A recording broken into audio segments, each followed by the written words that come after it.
Nous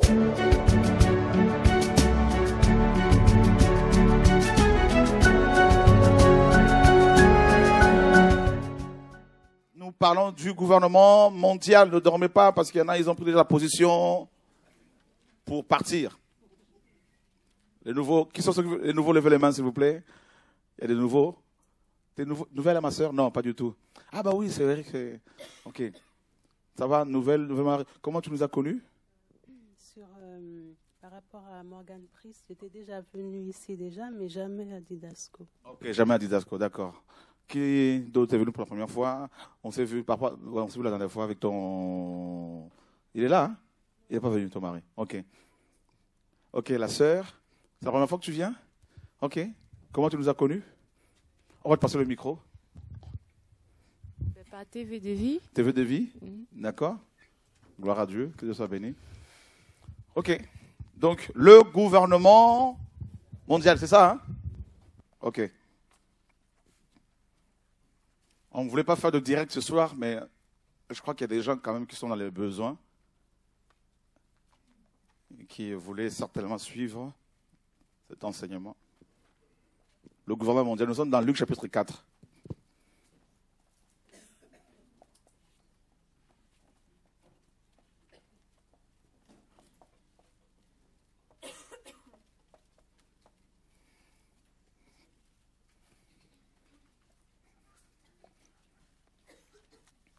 Luc 4, à partir du verset 1er.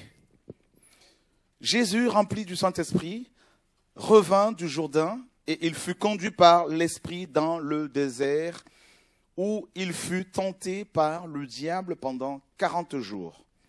Il ne mangea rien durant ces jours-là et après qu'ils le furent écoulés, il eut faim.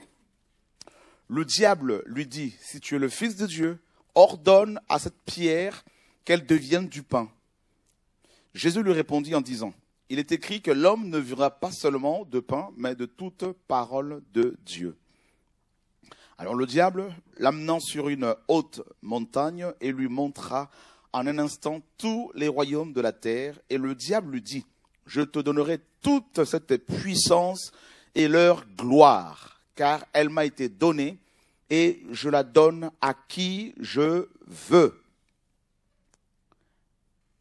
Et la parole nous dit, « Si donc tu m'adores, elle sera à toi. » Jésus lui répondit, « Va, arrière de moi, Satan, car il est écrit, « Tu adoreras le Seigneur ton Dieu et tu le serviras lui seul. » Alors, ça s'arrête là.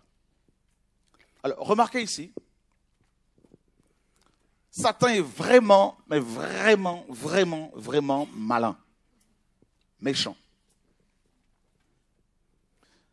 Alors, bien sûr, quand je priais à la maison tout à l'heure, le Seigneur, dans mon cœur, là, je disais, Seigneur, comment je peux aborder le message de ce soir et de demain? Et le Seigneur me faisait comprendre que tu vas parler du gouvernement mondial, mais autrement. Et il m'a fait prendre ce passage-là. Et Satan a fait tomber le premier gouverneur de la terre. Adam. D'accord? Il a fait tomber le premier gouverneur de la terre, donc Adam. Et en fait, le premier gouvernement mondial que Dieu voulait, c'est celui d'Adam. Parce qu'il était appelé, établi par le Seigneur, pour dominer, pour gouverner. Le Seigneur lui a dit même qu'il fallait qu'il domine sur les oiseaux du ciel, les animaux, les poissons de la mer, tout ça, sur toute la création. Et il avait reçu également l'autorité de Dieu pour, n'est-ce pas, donner des noms à tous les animaux. Il va même jusqu'à donner un nom à sa propre femme. On l'appellera, dira-t-il, Isha. Voyez? Et donc, ça c'était le premier gouvernement. Dieu voulait que Adam soit le gouverneur de la terre, tout ça gère le monde entier. Et qui est l'harmonie entre les habitants de la terre, entre les enfants d'Adam et Ève, entre les animaux, tout ça, et qui est une paix universelle. Voilà le premier royaume que le Seigneur voulait sur terre. Dieu leur a dit dans Genèse 1,26, Dieu dit, créons, faisons l'homme à notre image, selon notre ressemblance, afin qu'il domine, n'est-ce pas, tout ça. Et au verset 28, on nous dit, Yahweh les bénit et leur dit, soyez féconds, voyez, multipliez, remplissez la terre, assujettissez-la, tout ça. Donc, ça c'est vraiment une bénédiction gouvernementale dans Genèse 1,28.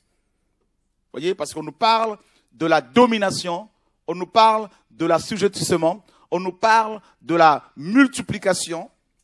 C'est ça le gouvernement mondial que Dieu voulait, le vrai. Voyez?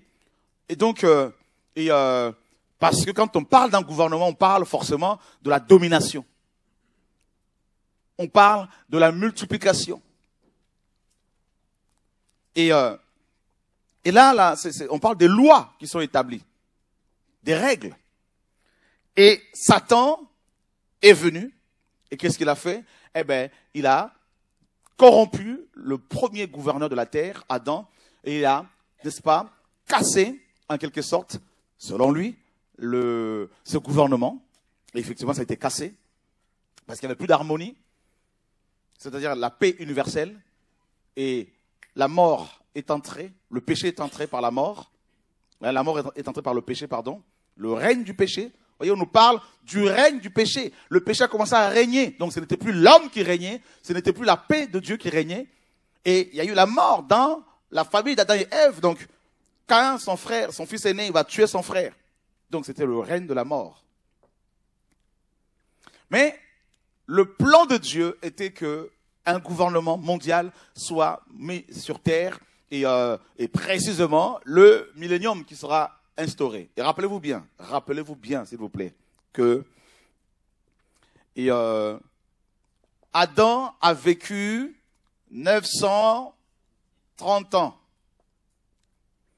Et l'homme le plus âgé de la terre, c'est Métouchéla, qui a vécu 969 ans. Donc, il lui restait combien d'années pour faire 1000 ans? 31 ans. Ça, on en a déjà parlé. Donc, en gros, aucun homme n'a vécu un jour. Plus d'un jour. Parce que 1000 ans sont comme un jour est comme 1000 ans. Donc, Adam, ou Métouchéla, l'homme le plus âgé de la terre, qui a vécu 969 ans, n'a même pas vécu un jour. Et nous alors? Alors nous, c'est quelques secondes seulement. Là. Amen. Vous vous rendez compte? Or, à partir de 1000 ans, c'est l'éternité qui commence. À partir de un jour, c'est le deuxième jour. Donc c'est l'éternité. C'est un autre jour. C'est une autre période. Un autre temps. Un autre âge. Vous voyez? Alors, qu'est-ce qui va se passer? Eh bien, nous sommes retrouvés coincés ici. Ici, c'est l'éternité. Ici, c'est l'éternité. Et ici, c'est la mortalité. Vous voyez? L'âge du péché. Vous comprenez? Et qu'est-ce qui va se passer? Eh bien, le royaume, le premier gouvernement ici est tombé. Le gouvernement d'Adam. Parce qu'il régnait, il dominait avec sa reine, sa femme, Ève. Et Satan est venu, tac, il a brisé ce royaume. Et il est devenu lui-même le Dieu de cet âge. Et il est devenu le prince, c'est-à-dire le chef. En grec, archon. Archon.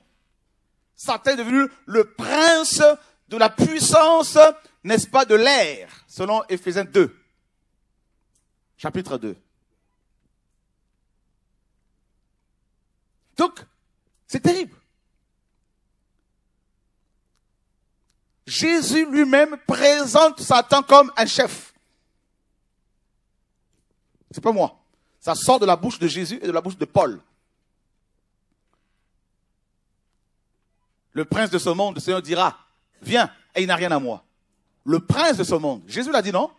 C'est terrible, frères et sœurs. Donc Jésus-Christ, notre Dieu, reconnaît que Satan est le prince de ce monde. Donc c'est là qu'on parle maintenant du gouvernement mondial selon les hommes, qui est dirigé par le prince de ce monde.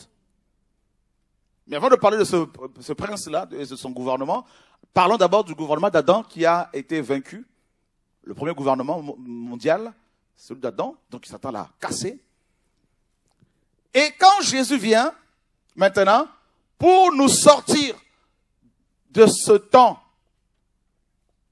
de péché, du règne du péché, et nous amener dans le royaume millénaire, Satan l'a su, Satan a compris cela.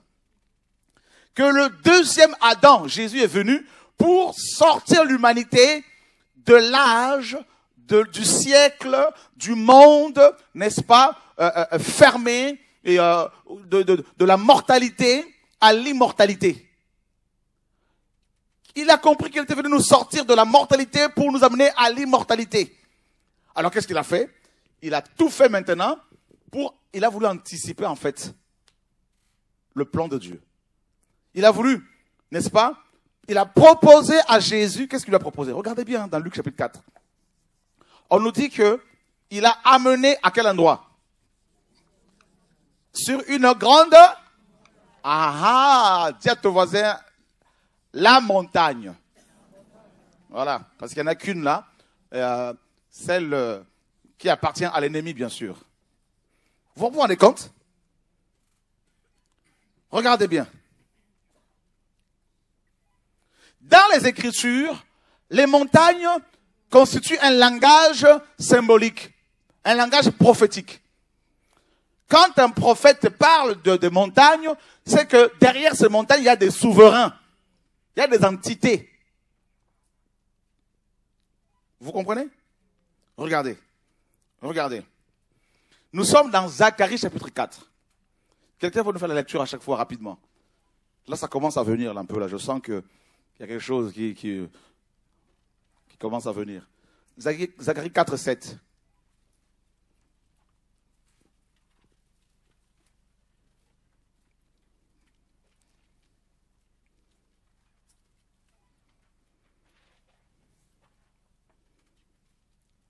Quelqu'un a trouvé? Quelqu'un qui a l'application là? Ça va aller plus rapidement. Qui es-tu, grande montagne, devant Zorobabel, tu seras aplani. Qui es-tu, grande montagne, devant Zorobabel, tu seras? Attendez. Il y a quelque chose qu'il faut comprendre ici. Là. Dieu est en train de s'adresser à une montagne en la personnifiant. Logiquement, on ne peut pas dire à une montagne, qui es-tu?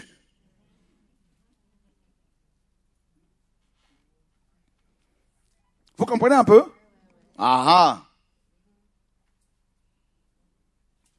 Est-ce que vous avez suivi? Si regarde, tu vas dans les Alpes là-bas, tiens-toi devant une montagne comme ça, dis, qui es-tu? On va t'arrêter. Et tac, on va t'amener dans un asile psychiatrique, et là tu vas avoir des piqûres. On va dire, ça y est, c'est fini pour elle, elle délire là. Elle a des soucis. Voilà. Vrai ou faux? Voilà. Parce qu'une montagne c'est inanimé. C'est pas un être vivant.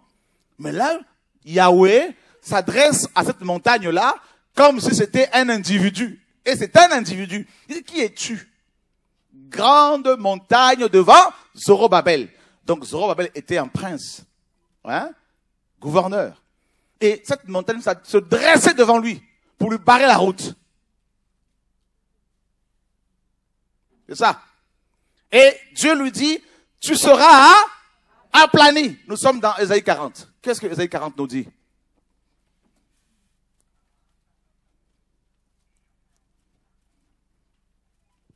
Parce qu'on nous dit que Satan a amené le Seigneur sur cette montagne-là. Donc les deux étaient là-dessus. Très, très haut, une montagne très, très élevée. Ésaïe 40. Crie, nous dit la parole. Une voix crie, n'est-ce pas? Alléluia. Vous êtes là?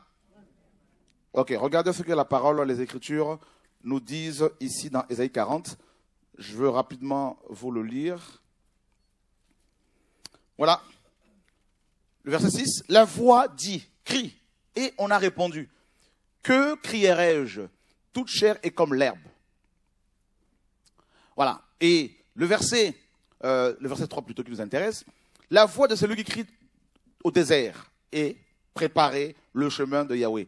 Aplanissez parmi les lieux arides un chemin pour notre Dieu.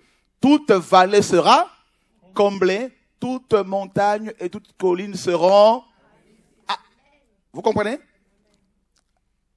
Les montagnes et les collines seront quoi? Abaissées. Ah, parce qu'elles sont levées. Donc, il est ici d'une montagne qui doit être abaissée. Pourquoi? Zacharie nous parle de cette montagne-là. Ésaïe a parlé aussi de cette montagne qui se dresse telle une forteresse devant Yahweh et devant ses enfants. Vous comprenez? Ok. Écoutez, on va définir cette montagne. Parlons d'abord de cette montagne. Regardez. Et on nous dit dans Ésaïe 51, le verset 28, pardon.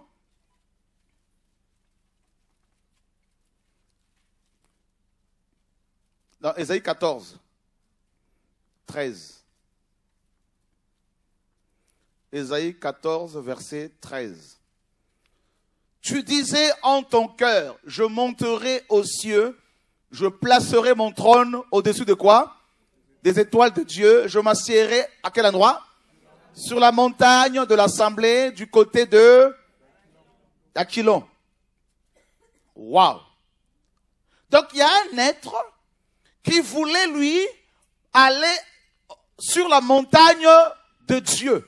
Donc il y a deux montagnes. Il y a la montagne de Dieu, on l'appelle aussi la montagne de Sion. Paul dit, l'auteur de l'Épître aux Hébreux nous dit dans Hébreux 12, vous vous êtes approchés de la montagne de Sion. Vous vous rappelez, non? Voilà. Et rappelez-vous bien que la loi, la Torah a été donnée sur la montagne de Sinaï. Vous comprenez? Donc, dans la Bible, il y a vraiment quelque chose avec la montagne, avec les montagnes. Et là, Satan vient, et il prend Jésus, bien sûr il se laissait faire, il l'amène. En fait, le verbe grec ici signifie aussi naviguer, voyager. Ils sont partis au sommet de cette montagne, à partir duquel Satan a une vue sur tout le globe terrestre. En fait, c'est son quartier général. C'est là où il y a les écrans de Lucifer, sur lesquels il voit toutes les actions des hommes. C'est terrible. Tel un homme, un contrôleur aérien, sur sa tour, et il a des écrans devant lui, et il voit tous les avions qui volent. Parce qu'on nous dit qu'une fois sur la montagne, il a montré à Jésus en un instant, on n'a pas dit en quelques siècles, en un instant, tous les royaumes de la terre.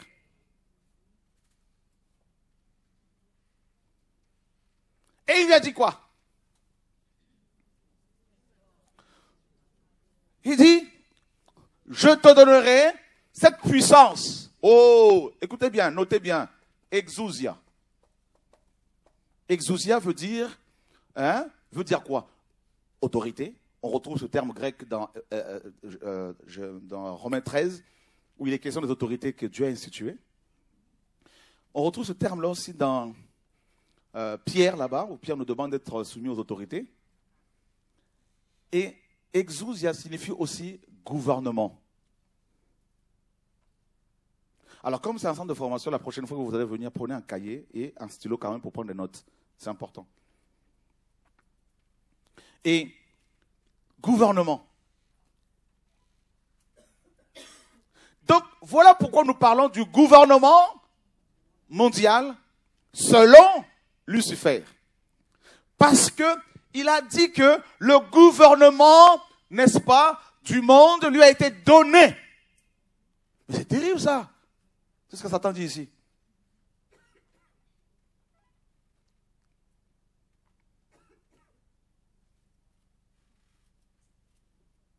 Il dit, je te donnerai ce gouvernement. C'est ça qu'il a dit.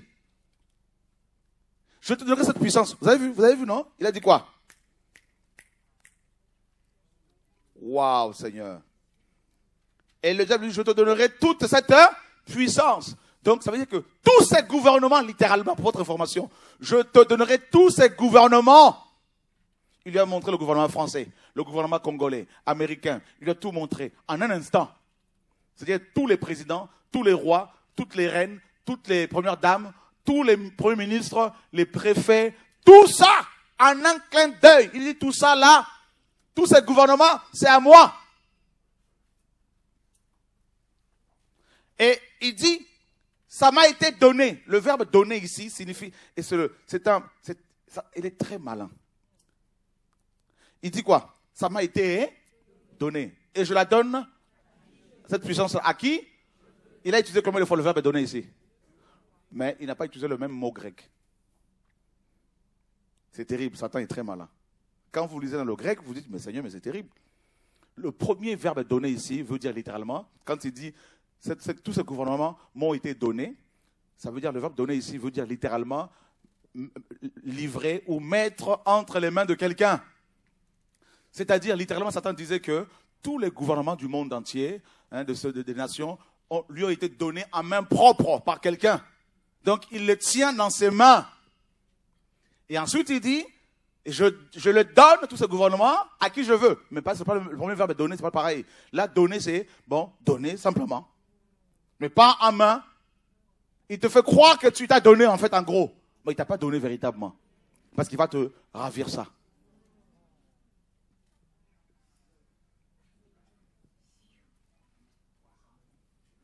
Vous comprenez un peu là, la subtilité là, ici, là? Il est vraiment malin. On t'a donné ça en main propre. On a mis ça entre tes mains, comme tu le dis toi-même. Mais pourquoi toi, à ton tour, tu ne le mets pas entre les mains de quelqu'un d'autre? Non, c'est pour cela que Satan, il ne donne pas totalement. Ceux qui vont voir le diable pour avoir le pouvoir là, il va leur donner un semblant de pouvoir pendant 40 ans, 30 ans, mais après ils vont mourir bizarrement parce qu'il va tout prendre, et les enfants, et leur santé, et leur pays, tout. Et les guerres, et les tueries, et les problèmes ethniques, tout ce que vous voulez, et les gens s'entretuent, les Congos avec les Louba avec les machins, les Babilekés, les Belges, les Flamands, les machins. Vous voyez tout ça là, les Flamands, les Wallons, c'est ça Satan. C'est la guerre il met la guerre entre vous là, et puis après, mais c'est le premier président qui a travaillé, qui a livré tout un pays à Satan, parce qu'il a cru que Satan lui avait donné ce pouvoir là, mais en fait, il lui a juste donné vite fait comme ça, mais il allait le reprendre.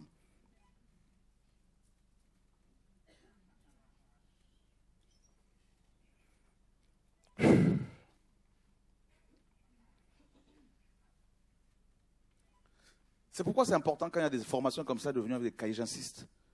Quel que soit, même si tu es un grand docteur, prends un cahier, prends des notes. Ça prouve que tu veux te former. À la maison, tu vois, comme les Béréens, tu vas vérifier les mots, tout ça, il ne faut pas que rien n'échappe. Il faut être appliqué, donc, ça fait partie de la discipline.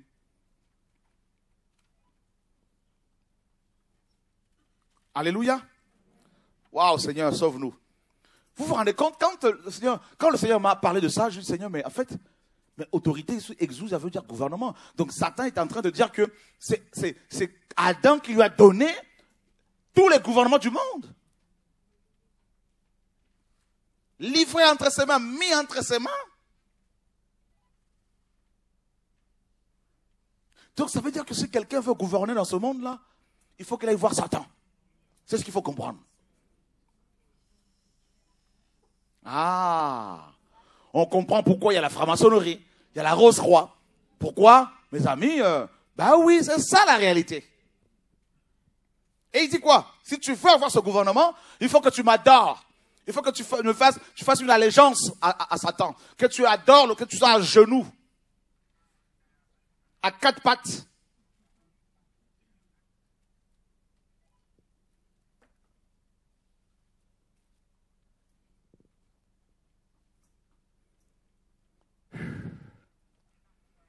C'est pour cela que Jésus a dit, mon royaume n'est pas de ce monde.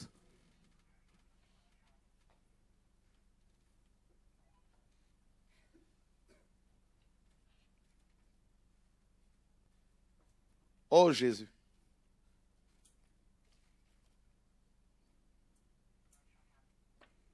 Vous voulez que je continue? Regardez bien. On parle de la montagne toujours. Hein. Il prend le Seigneur, il l'amène là. Alors, il lui a montré tous les gouvernements ici. Ça peut être à ce niveau-là. Tous les pays.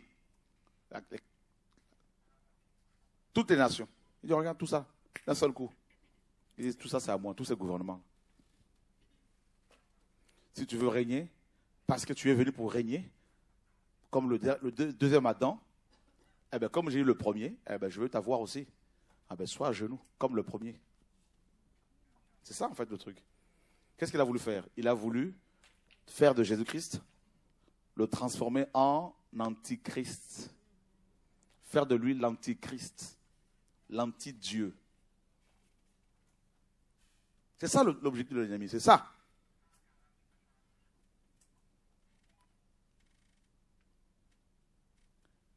Et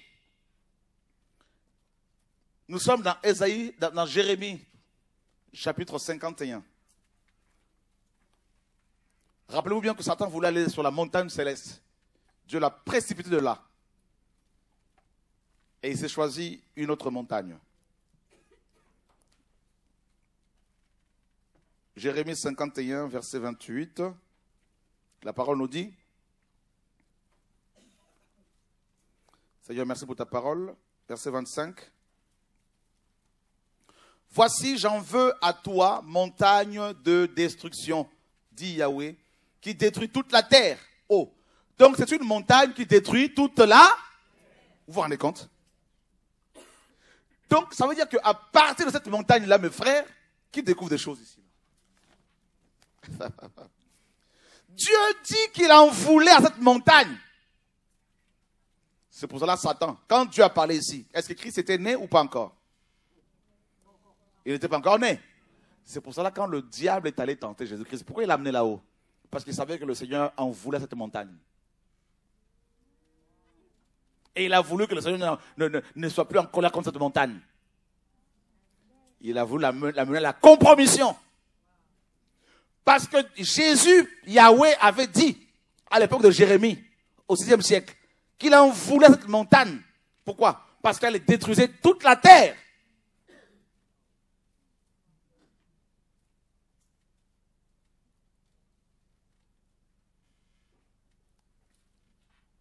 Et Dieu continue, il dit, j'étendrai ma main sur toi et je te roulerai du haut des rochers et je ferai de toi une montagne embrasée. Et on ne pourra prendre de toi aucune pierre pour la placer à l'angle de l'édifice, ni aucune pierre pour servir de fondement, car tu seras réduite en désolation perpétuelle, dit Yahweh. Ça veut dire quoi? On ne peut pas prendre les pierres de cette montagne pour bâtir l'église de Dieu. Donc, on ne peut pas bâtir l'église véritable avec des fausses pierres, avec des briques. C'est pour ça que nous avons des problèmes dans nos églises. Parce qu'elles sont bâties avec des pierres de cette montagne. Que Dieu en veut, que Dieu n'aime pas. Dieu, n'est-ce pas, est le péché, est la répudiation. Dieu en veut à cette montagne.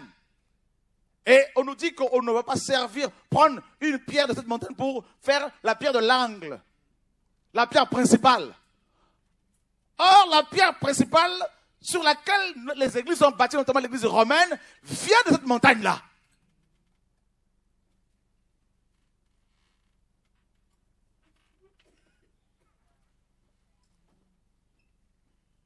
Est-ce que vous comprenez quelque chose?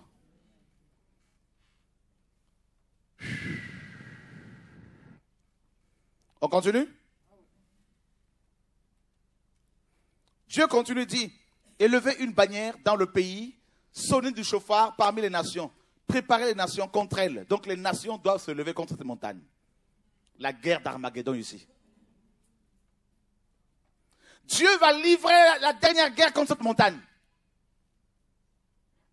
C'est pour ça qu'il dit sonnez le chauffard. Voilà pourquoi, quand on va attendre le 7e chauffard, on va partir. Ça, c'est un autre message. Alléluia. Oh Seigneur, sauve-nous. Et Dieu continue. en disant, appelez contre elle les royaumes d'Arara. Le royaume d'Arara, sur ce Arara, la montagne d'Arara, c'est là que l'arche de Noé s'était arrêtée.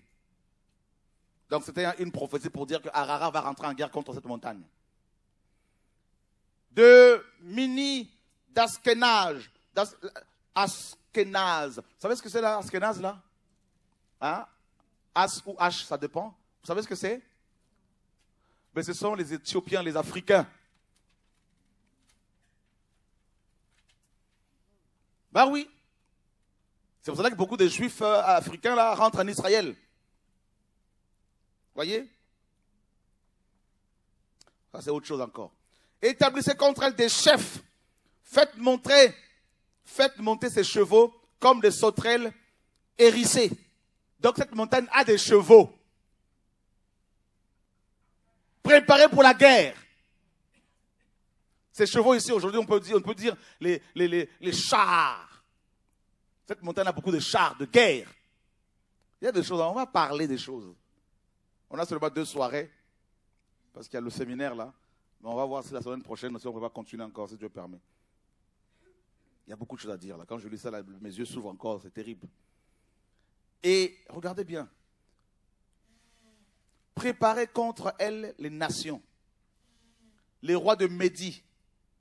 Médie, c'est quoi? Ses gouverneurs et tous ses magistrats et tout le pays sous leur domination. Et la terre tremble. Elle est en travail car les desseins de Yahweh s'accomplissent contre Babylone. Vous avez compris, non? La montagne. Babylone. Pour réduire le pays en désolation, de sorte qu'il n'y ait pas d'habitants. Les hommes forts de Babylone ont cessé de combattre. Ils sont restés dans les forteresses. Leur force est épuisée. Ils sont devenus comme des femmes. On a mis le feu à leur demeure. Leurs barres sont brisées. Regarde le verset 33. Car ainsi parle Yahweh des armées, le Dieu d'Israël. La fille de Babylone est comme une aire.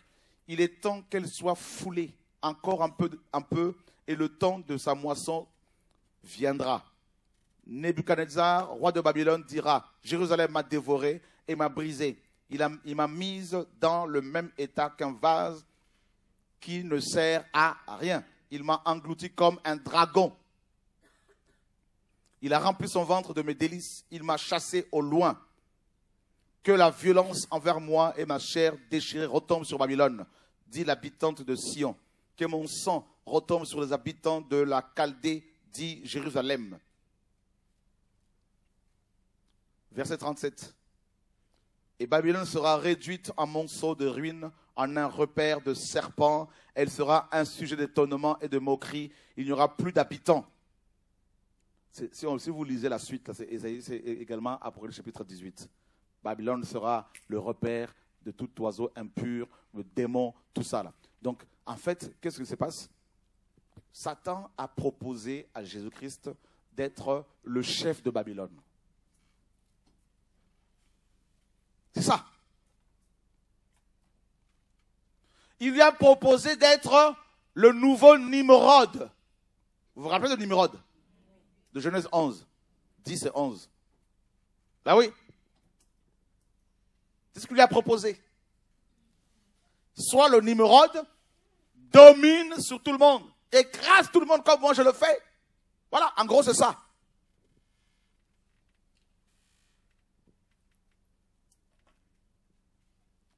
Waouh, Seigneur. Mais pourquoi Babylone est une montagne? Ben oui, c'est normal parce que Babylone veut monter. La tour de Babylone, la tour de les Zigouras là. Ben oui, bâtissons-nous une tour dont le sommet toucherait, soit jusqu'aux cieux. Ben oui, pour atteindre le divin. Mais quel divin? En fait, c'est Lucifer.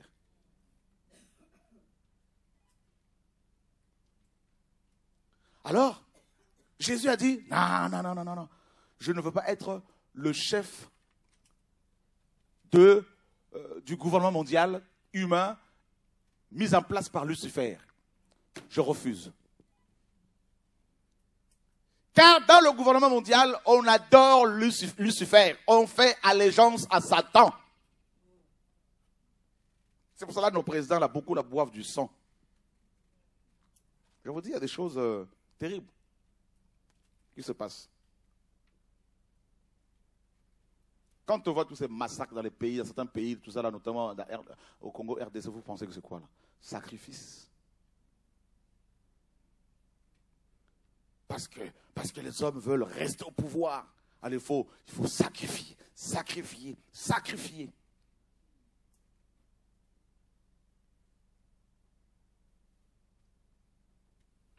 Et là, regardez bien, on n'a pas parlé de plusieurs montagnes, on a dit montagne, il y a deux montagnes.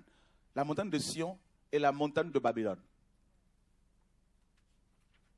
Ça veut dire quoi?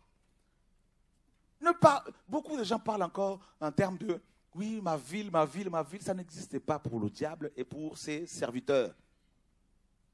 Oh, la Martinique, c'est mon île. Qui t'a dit ça? Est-ce que c'est toi qui fixes le prix? Non. De denrées? Non. Pour te montrer que ce n'est pas toi. Ah, la Guadeloupe, c'est bon. Non. Oh, la RDC, regarde. 20 000 casques bleus.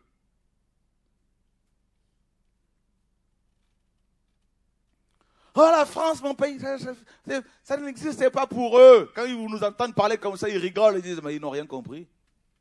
Faisons-leur croire que c'est leur pays.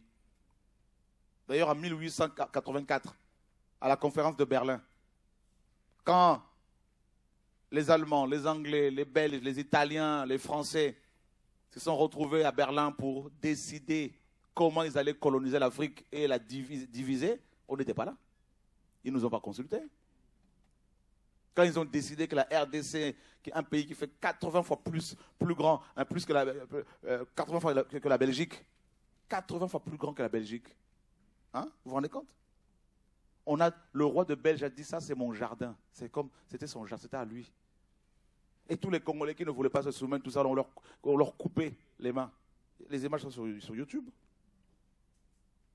On les prenait, on les arrêtait, on mettait comme ça sur la table, la main, tac, à une machette, coupé.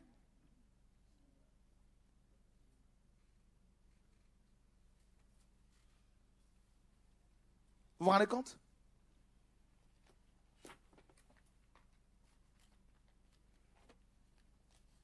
C'est grave. Une conférence qui a duré de février à peu près, 1884, à 1885, moins de 9 mois. Ils ont décidé comment ils allaient gérer l'Afrique. Découper l'Afrique.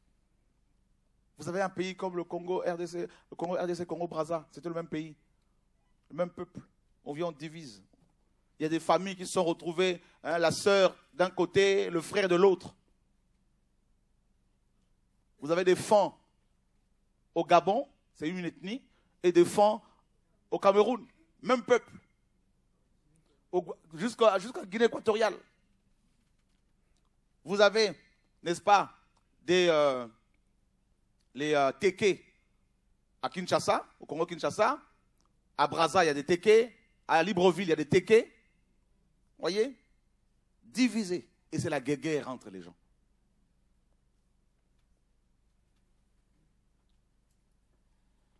Voilà le gouvernement mondial. C'est-à-dire, on décide des choses où on ne les décide pas au pied de la montagne. On les décide ici, au sommet.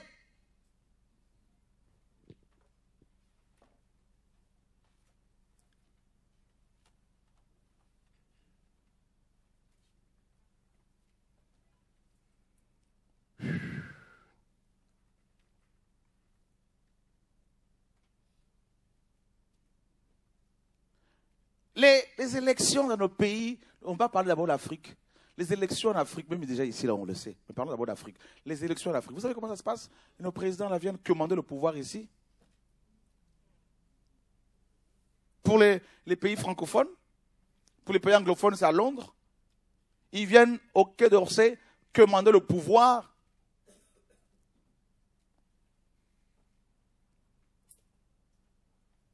C'est pour cela qu'on parlait de la France, hein, France-Afrique.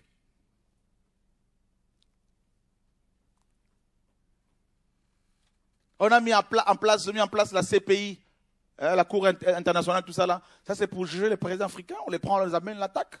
Fini. Taisez-vous. Voilà le gouvernement mondial.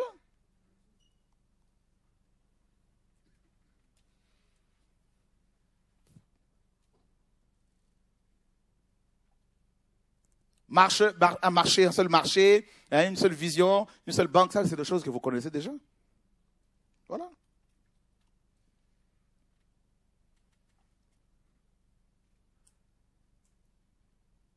Et Jésus a dit, dans Matthieu 25, Matthieu 20, 25, qu'est-ce qu'il dit?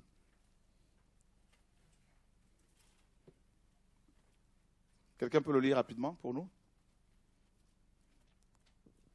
Donc la conférence de Berlin de novembre 1800, ça a commencé en novembre 1884 à février 1885.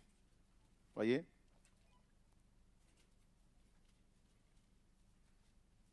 Organisé par le chancelier Bismarck, un Allemand, chancelier allemand Bismarck, Bismarck, qui a rassemblé l'élite européenne, tout ça pour diviser l'Afrique, séparer l'Afrique et puis décider de la colonisation, c'est-à-dire inculquer aux gens une mentalité qui va les abrutir, les garder, n'est-ce pas, dans la bassesse, dans l'ignorance. Parce que quelqu'un qui est ignorant, c'est quelqu'un qu'on peut facilement contrôler. Et ne pensez pas que les pays africains sont indépendants. L'indépendance que vous a donnée là, ça c'est une indépendance factice. Hein? Ça c'est de la fumée. Voilà. Ça n'existe pas, aucun pays n'est indépendant. Aucun pays. Même l'Angleterre qui a quitté l'Europe, les gens disent, ça y est, ils sont libres maintenant. Qui est libre? La dame est allée là-bas faire allégeance à qui là? À Trump. À Trump. Elle est allée là-bas, la première ministre britannique. Pourquoi elle a couru là-bas? Tu es obligé, on est dans un monde, si tu quittes un endroit, tu vas dans un autre. Tu ne peux pas être isolé. Seul Christ nous rend libres. Voilà. C'est la montagne, elle est déjà là. Tu vas aller où?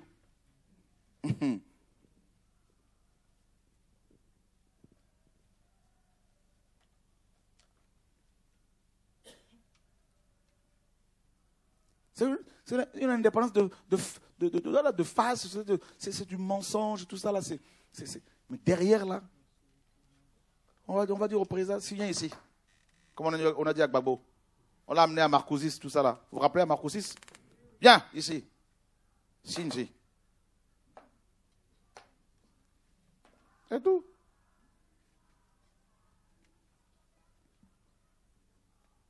Voyez? Voilà comment ça se passe. Le gouvernement mondial. Et dans Matthieu 20, 25, on a dit quoi là? Mais Jésus les appela et leur dit, vous savez que les princes des nations les dominent et que les grands les asservissent. Ah, vous voyez, voilà comment les nations sont dirigées. Derrière, bien sûr, il y a l'ennemi. C'est la domination, l'asservissement. Il a dit, hein? Tu peux relire, frère, s'il te plaît? Mais Jésus les appela et leur dit, vous savez que les princes des nations les dominent. Les princes des nations ou encore chef, archon, prince ou chef. C'est le même terme grec utilisé pour parler de Satan comme le chef ou le prince, n'est-ce pas, de la puissance de l'air. Et Jésus, ça sort de la bouche de Jésus, il dit, les chefs des nations les tyrannisent, les dominent. Voilà la manière de gouverner des hommes de ce monde. La domination, la tyrannie, la dictature, littéralement. Alors, les gens pensent que parce qu'on est en Europe, c'est la démocratie. Vous pensez qu'il y a la démocratie là? Qu'est-ce que la démocratie? C'est la dictature sous une autre forme. Il n'y a pas un pays qui ne soit pas sous la dictature, ça n'existait pas. Il y a toujours des dominés et des dominants. Des dominés et des dominateurs. Ça a toujours été comme ça. Dans la Bible, regardez bien, hein, regardez bien. À l'époque où Israël était dans le péché, c'était l'Égypte qui dominait. C'est écrit, hein. Le pharaon, de l'époque, roi d'Égypte, un noir, a quitté l'Afrique. Il est allé jusqu'en Israël. Tout ça là, il a commencé à écraser, à dominer. Même certains rois juifs demandaient de l'aide aux Africains. Parce qu'à l'époque, l'armée la plus puissante, c'était l'armée éthiopienne.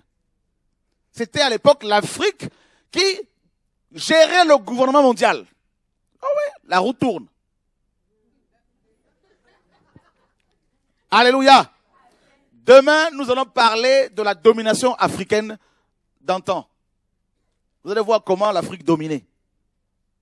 Et vous allez comprendre beaucoup de choses.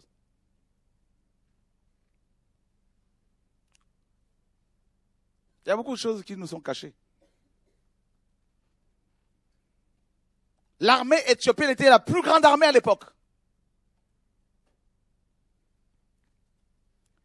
Et les petits pays payaient des tribus aux grands pays.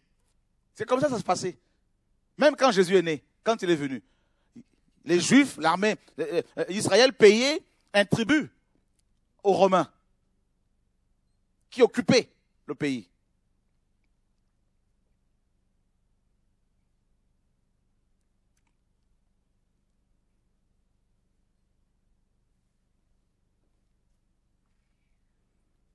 C'est quand vous voyez un président, ça fait 30 ans qu'il est au pouvoir, il est dominé, il est géré par des puissances étrangères, il ne faut pas croire.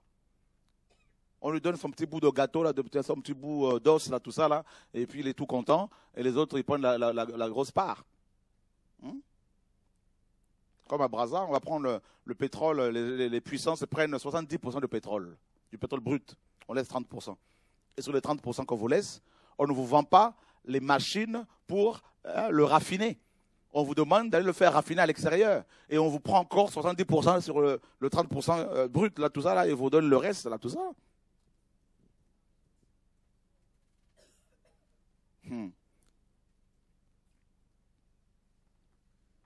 Donc la montagne s'est dressée là. Et c'est Lucifer qui est là et qui dicte des ordres, qui donne des ordres. La manière de gouverner, il dit ça. Ah, voilà comment vous allez vous organiser dans tel pays, dans tel pays, dans tel pays, dans tel pays. Vous trouvez que normal qu'un pays qui a des diamants comme ça, un pays, même le Cameroun, vous allez trouver, même dans beaucoup de pays africains, des routes bizarroïdes, tout ça, là, avec des nids de poules. C'est même pas des nids de poules, c'est des cratères. Mais ça, c'est une volonté manifeste de laisser le pays dans cet état-là.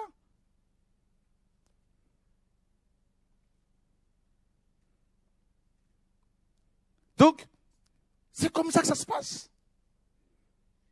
Donc, dans ce gouvernement-là, on nous dit que la bête d'Apocalypse 13 va être adorée. On va développer sur la bête, certainement demain. On aura beaucoup de choses à dire demain. En fait, on ne peut pas finir l'enseignement en 2 jours. Il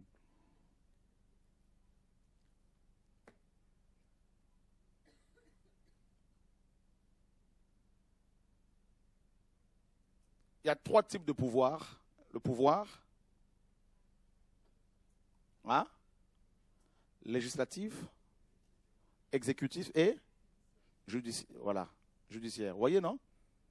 Donc, la législation, c'est quoi? Là, on va décider de voter des lois. On va les voter, on va les promulguer. On est d'accord? Mais ces lois-là, qui les inspire, globalement? Le maître de ce monde. On est d'accord? C'est tout. Donc, vous voyez, vous avez dans ce gouvernement mondial, vous avez des niveaux.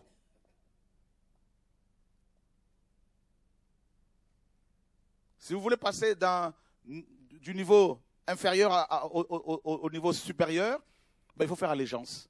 Ça, vous le savez déjà. Ben oui.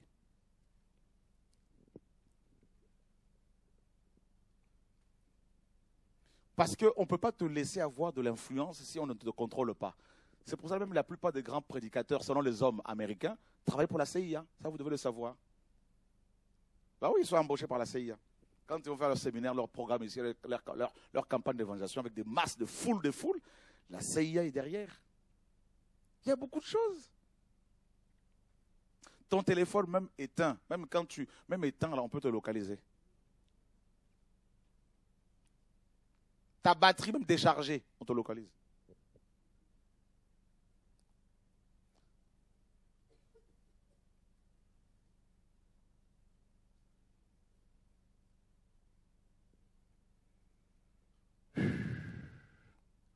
Voyez? Donc c'est une vision globale. Comme dans Genèse 11. Bâtissons une tour, pas deux tours, trois tours, une tour, avec le sommet qui touche au ciel. Seulement le sommet, hein, pas le reste du corps.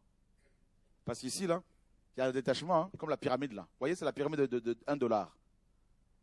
Vous avez le pyramidion, ici, une petite pyramide, et vous avez le reste du corps. C'est le peuple ici. Et là, vous avez l'élite.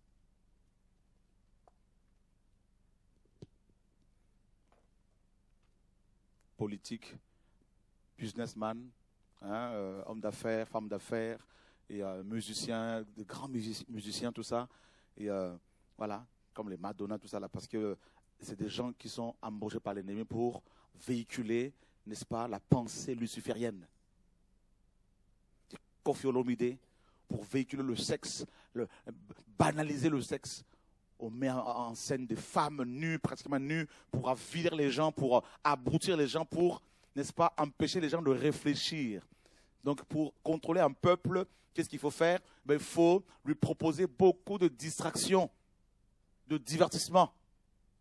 Comme ça, il ne va pas penser à autre chose. Et c'est ce qui se passe avec le peuple congolais actuellement. On a proposé à ce peuple l'alcool, de la danse, la musique et des églises. Parce que, n'est-ce pas, Karl Marx disait, la religion est l'opium du peuple.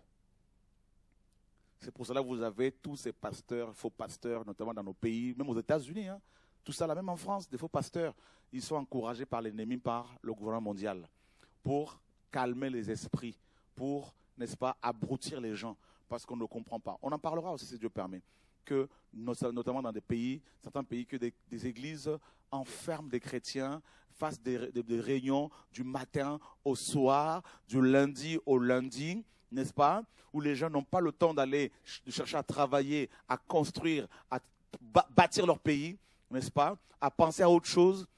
Et ces pasteurs-là sont soudoyés par des autorités, tout ça là, certaines autorités, et pour avilir le peuple, abrutir le peuple.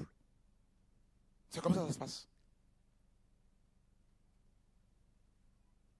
Parce qu'on ne peut pas concevoir qu'un pays comme la RDC, où l'on a, n'est-ce pas, en moins de 15 ans, en moins de 20 ans, il y a eu près de 10 millions de morts. 10 millions de morts. Les grands pasteurs congolais n'en parlent pas. Vous trouvez ça logique? Les musiciens congolais, là, tout ça, les grands n'en parlent pas. Mais les Congolais continuent à écouter leur musique, à aller à leurs concerts, à se laisser abrutir, alors que leurs frères et sœurs sont exécutés, tués, assassinés. Voilà comment le gouvernement mondial fonctionne. On abrutit les gens, on aveugle les gens, on distrait les gens. On les amène à la sapologie. Habillez-vous, la sape, vous voyez, la niaiserie. Excusez-moi du terme, mais la bêtise. Ils sont devenus bêtes, comme des animaux. Ils ne réfléchissent plus.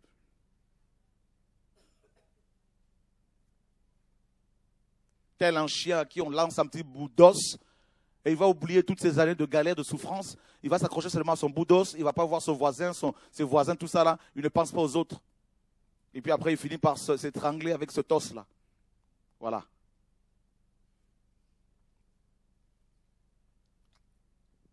C'est pour cela que vous avez toutes ces séries américaines aussi, tout ça là. Et Hollywood, l'image de la bête. Vous voyez, il y a beaucoup de choses, frère. Je vous balance des choses là comme l'Esprit me le donne. Dans le gouvernement mondial, la parole nous dit dans l'Apocalypse 13, il fallait que la première bête, la deuxième bête, pardon, c'est-à-dire la fausse église, fasse, n'est-ce pas, en sorte que l'image de la bête ait un démon, un esprit, ou encore animé.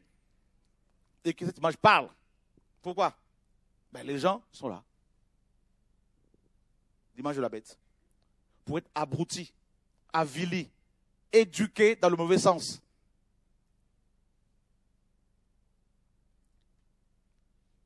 Série sur série.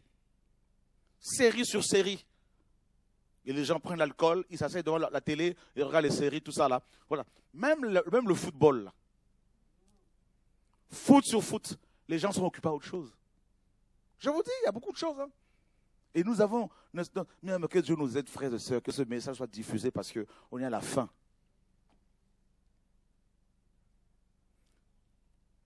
Vous voyez, à cause du temps, je balance un peu les choses dans tous les sens.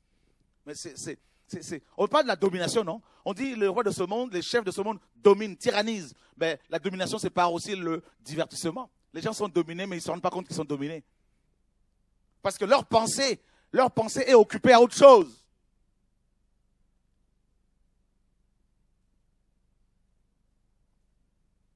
Mettez-leur des boîtes de nuit. Mettez-leur plusieurs séries. Mettez-leur toutes ces chaînes, tous ces réseaux, tout ça. Et ils sont noyés. Vous vous rendez compte? Ils sont noyés dans toutes ces informations, ils sont noyés dedans.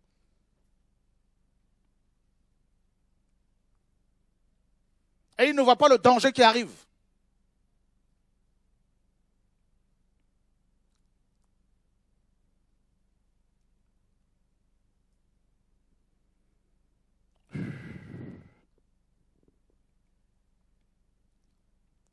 Donc c'est une autre forme de domination, mais les gens sont dominés, mais sans se rendre compte qu'ils sont dominés.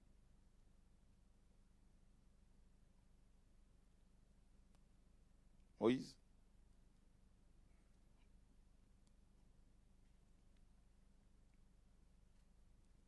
Et les gens font allégeance à l'ennemi. Ils sont à genoux devant le diable, dans les assemblées, dans nos pays.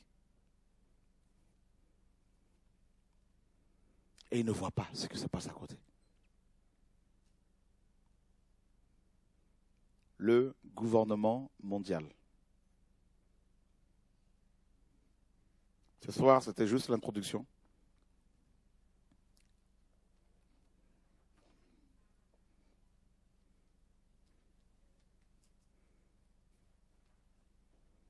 Oh Seigneur, sauve-nous.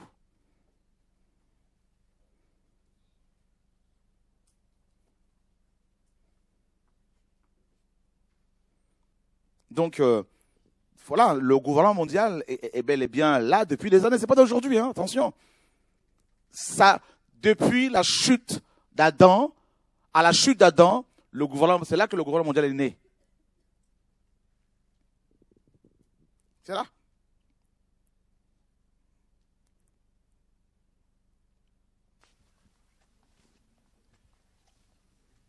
Le gouvernement mondial selon Lucifer. Bonsoir. Bonsoir. Moi, c'était pour savoir, mais dans tout ça, quand il y avait des juges dans l'ancien temps, quand Dieu il établissait des juges ou des rois, comment ça se passait en fait Okay. Vu qu'il y avait le gouvernement, vu qu'on était déjà dans le gouvernement mondial. Ça, pour les nations autres qu'Israël, oui. Tu vois, non? Ouais. La preuve, quand tu lis, par exemple, bien avant l'époque de juges, par exemple, à l'époque d'Abraham, si tu lis Genèse 14, tu vois déjà une grande coalition des rois. Hein, il y avait déjà, même dans Genèse, même bien avant Abraham, si tu lis par exemple dans Genèse 10, tu verras que ce gouvernement mondial était déjà là, bien avant l'époque de juges. Regarde, dans Genèse chapitre 10.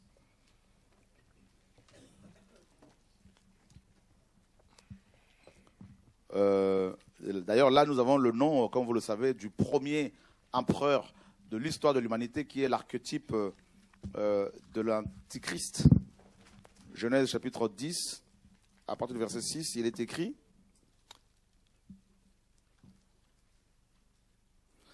Genèse 10, à partir du verset 6, voilà. 1, 2, 3. Et les fils de Cam furent Cush, Mitzraïm, Put et Canaan. Et les fils de Cush, Seba, Avila, Saba, Raïma et Sabdeka. Les fils de Raïma, Seba et Dedan. Cush engendra aussi Nimrod. C'est lui qui commença à être puissant sur la terre. Il fut un puissant chasseur devant Yahweh, c'est pourquoi l'on dit, comme Nimrod, le puissant chasseur devant Yahweh. Et le commencement de son règne fut Babel. Donc le premier règne de l'histoire de l'humanité, ça a commencé à Babylone. Et on nous dit, donc il y avait Babel, premièrement, Érec, Akkad et Calné, au pays de Shinéar. De ce pays-là sortit Assur, et il bâtit Ninive et les rues de la ville, Rehoboth, Ir et Calak. Et Resen entre Ninive et Calak, qui est une grande ville. Mitzraïm engendra les Ludim. Voilà. Donc on voit déjà ici, n'est-ce pas, ce qu'on appelle ce qu'on appelle l'époque des cités-États. C'est des petits États, mais qui s'étaient regroupés. Hein, il y avait comme une alliance entre ces cités. Donc déjà ici, nous avons un gouvernement mondial initié par Nimrod, c'est-à-dire un Éthiopien, un Africain, un Noir. Donc c'est bien avant l'époque des juges. Voilà, vous avez compris un peu rapidement les choses, hein, le gouvernement mondial, tout ça. Voilà comment ça se passe. Donc ça veut dire que notre délivrance à nous, hein, c'est le retour du Seigneur Yeshua. Voilà, nous n'espérons rien dans ce monde. Et, parce que nous savons très bien comment les choses vont se terminer. Donc ce soir, c'était juste l'introduction. Donc on a compris que Satan a amené le Seigneur au sommet de la montagne, c'est Babylone. Donc demain, on va essayer de rentrer dans les détails, tout ça, expliquer certaines choses. Voilà. Donc dans ce royaume, dans ce gouvernement mondial, il y a la domination, il y a la tyrannie, tout ça. Et voilà. Et si on ne finit pas demain, de toute façon, on ne finira jamais, même si on prend toute une semaine. On ne finira jamais parce qu'on n'en finit jamais les enseignements. Voilà.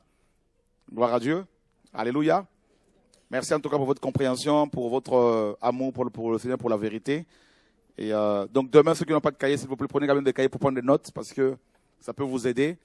Et on va penser à la mission au Gabon et pour aider un peu les missionnaires là-bas. Que Dieu vous garde.